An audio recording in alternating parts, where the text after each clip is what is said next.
Alright, just a few things to be aware of if you're going to order one of these C64 units from overseas, if you're in the United States, or in country if you happen to be in Great Britain or in Europe or wherever you happen to be. The power supply that comes with it is a British plug, and works fine here. But if it doesn't, just keep in mind this is a regular USB-A connection. If you have something else like an iPad brick that happens to be North American, you can use those as well. So all is not lost if you open this thing and find you can't plug it in.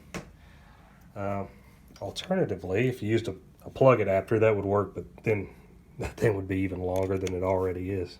So something to keep in mind with that. Now another thing that caught my interest was this plastic cover.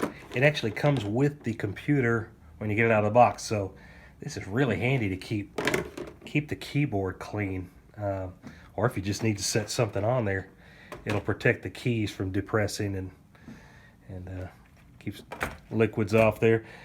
It's a shame it doesn't go all the way down, but it's still a great cover. So yeah, keep that out. Don't throw it away and don't box it back up. Use it. And then lastly, the joystick that comes with this computer is a pretty nice joystick. It only comes with one joystick though. You can buy just the joystick by itself.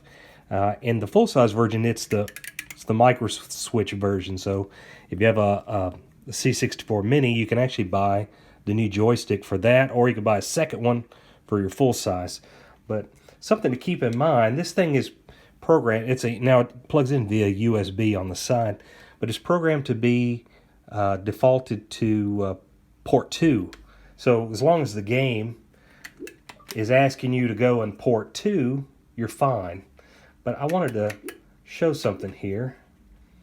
And where did I put this thing? Okay. So I've got two files here that are actually the same with one slight modification. The first one you'll see at the top where it says 1 mispack, and then just mispack by itself without that 1. And I want to show you this one first, so we'll launch it. And I'm making all of these selections with the joystick. So I'm going to hit F1 to start.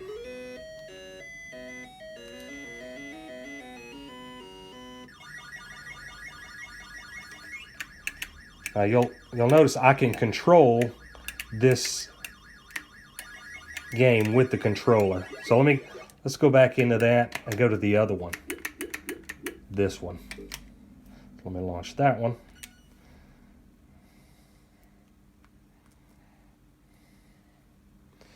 Hit F1 to start it again. I wanted to show that the joystick actually does work. We'll let it get all the way to the end there.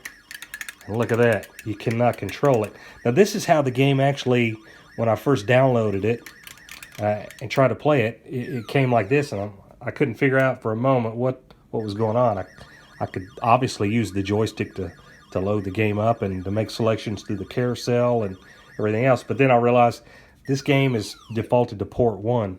So to get it to work, you need to make a little bit of a change to the file name. And it doesn't actually show here, but on a computer it actually does. There's some tags you have to put in there to make it default to the other joystick port. So that way this joystick is actually port 1 just for that file. So let me flip over to the Mac and I'll show you that. Okay, hopefully you can see this clearly.